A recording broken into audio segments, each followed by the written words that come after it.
Bernard is my best friend. He's my brother. He's my talisman. He's my, I look to him and I see the possibility of humanity. I see optimism. In the days when we met, the other residents, they would have a life expectancy 25 years, 30 years. Bernard he went on to have a career in advocacy.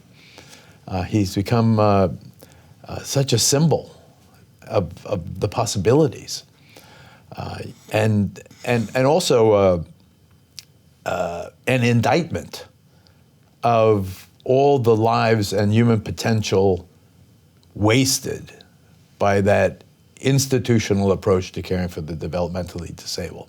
I met you at Bill Bronx's house. At his house? Yeah. On Staten Island? That's where you did an interview. How long have you been at Willowbrook? 18 years. How long were you given physical therapy in school? 5 years. We started talking, and that's how we became good friends over 50 years. Did I take you back into Willowbrook? I never went back. You never went back, yeah. I wish that I never did. I visited the state institutions for the mentally retarded, and I think particularly at Willowbrook that we have a situation that borders on a snake pit, and that the children live in filth, that many of our fellow citizens are suffering tremendously because lack of attention, lack of imagination, lack of adequate manpower. It's been more than 6 years since Robert Kennedy walked out of one of the wards here at Willowbrook and told newsmen of the horror he'd seen inside. I was working as a kind of a street lawyer representing activist groups like the Young Lords, and I met Dr. Wilkins and Dr. Bronston during a period of great disruption in East Harlem. They were volunteer doctors helping the kids.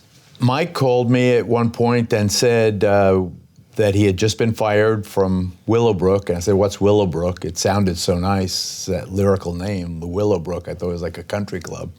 He said he had just been fired and that the conditions there were so appalling that he thought it would be a great story for us to tell. And I listened. I had no experience at all with either institutions or with the developmentally disabled.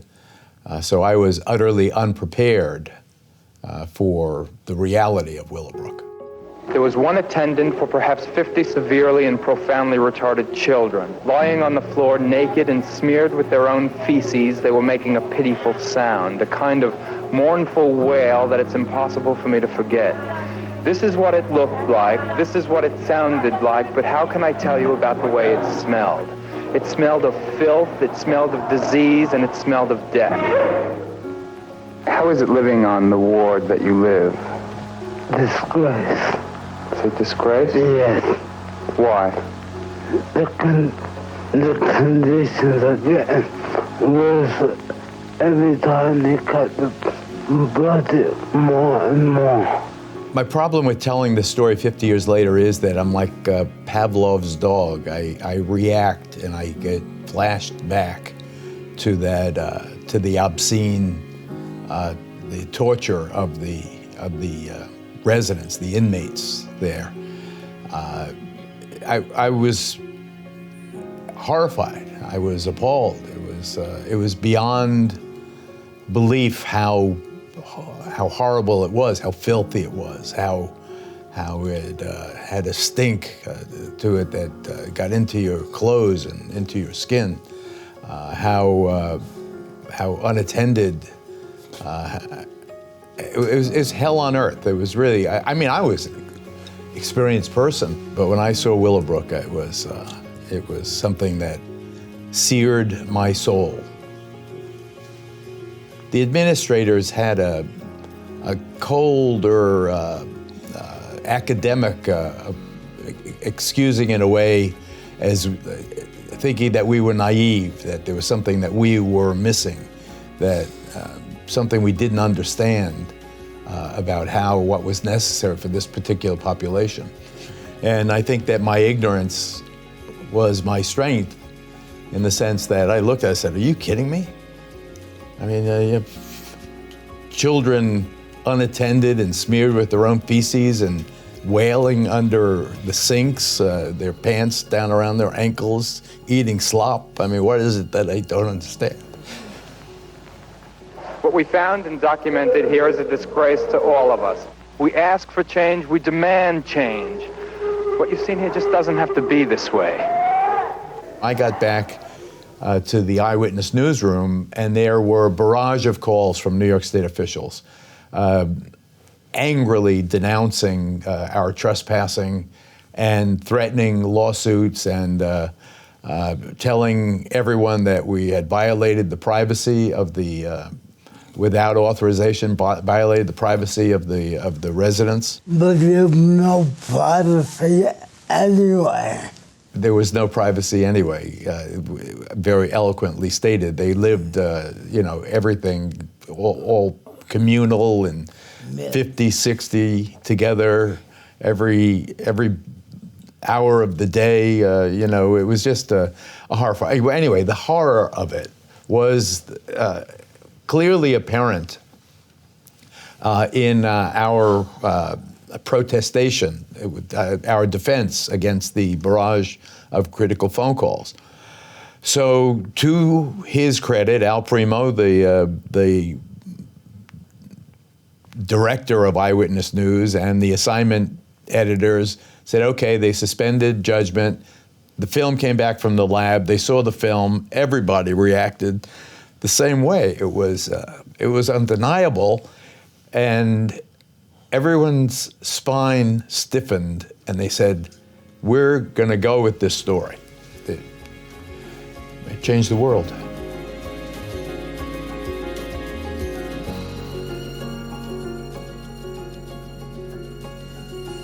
I had home life when I left the institution. I remember when I started taking the subway and the bus, I was scared. I mean, I had to get used to people looking at me, walking and talking, and God, I remember when I first got on the subway, I got lost. I think about people like Dr. King and the movement back in the 70s and 80s. I thought in my mind, people with disability could be active in their own community and make changes, and that's how I got started. You did pretty well. Not make it about you, but make it about the other people that you're advocating for. We were very young, we were 20s when this happened. Bernard just 21 and I was 27, 28. I cry more now. Then I was more angry. Now, when I think about it, I get a sense of melancholy and sadness that goes with the triumph. There's definitely triumph also. Now I feel so emotional about it. I feel for everyone that we could not save.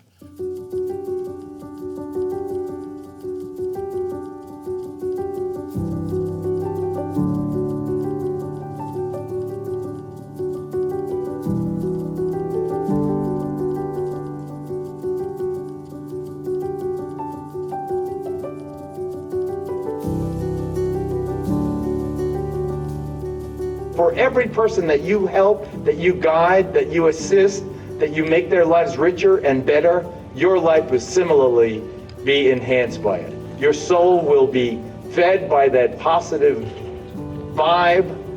You will be the next generation of the people who will make this a better place. We go back, it seems to me, it went back for the 10-year and the 25th year and the 50th, but I am very, very heartened by the fact that that nightmare has become such a positive example of what's possible now. It's great to be here. It is nice to be here. The haunting memories, though, are something that I will carry forever.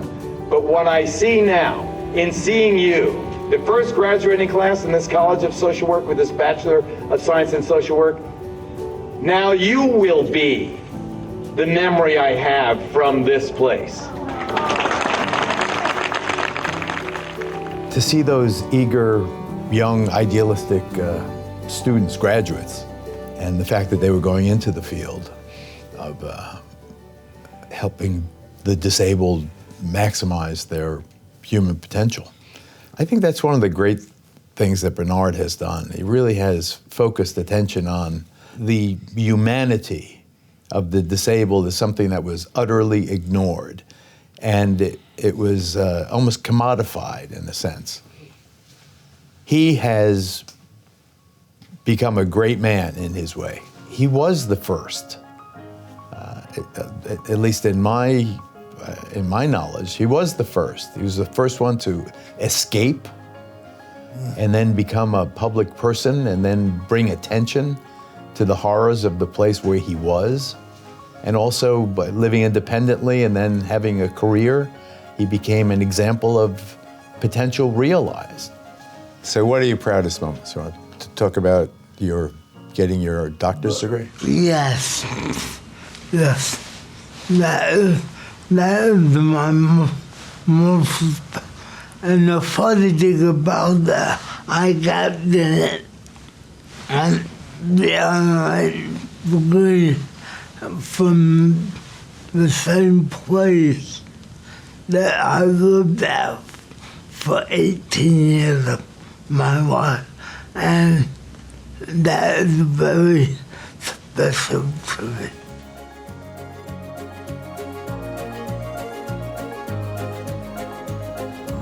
Here we are, there he is. Where would he have been? Where would he have been if he never met Wilkins and Bronston? He get pneumonia because someone's shoving crap down his mouth, the way so many of them died then. Have some abuse in the ward there. Where would he have been? It's instead he became a symbol of a potential realized.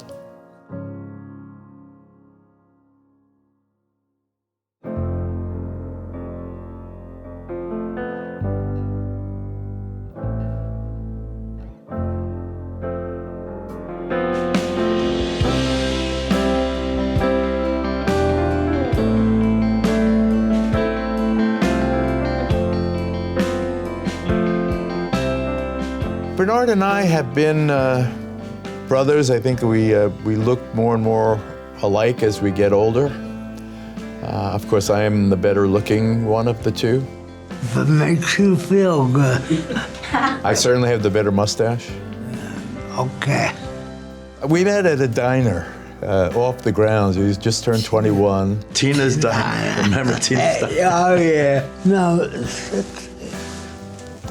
It's 50. Don't rush us. It's not there no more. Tina's not there? I can't believe we're still here. I know. What are some of your proudest moments? Me. He's a big shot. What? Don't look at her. I moved my mic. Sorry, guys. And the funny thing about that. Well, first of all, tell what happened. I mean, that you got it. I was going to do that. Oh, I'm sorry. I was losing my. I was waiting for the punchline.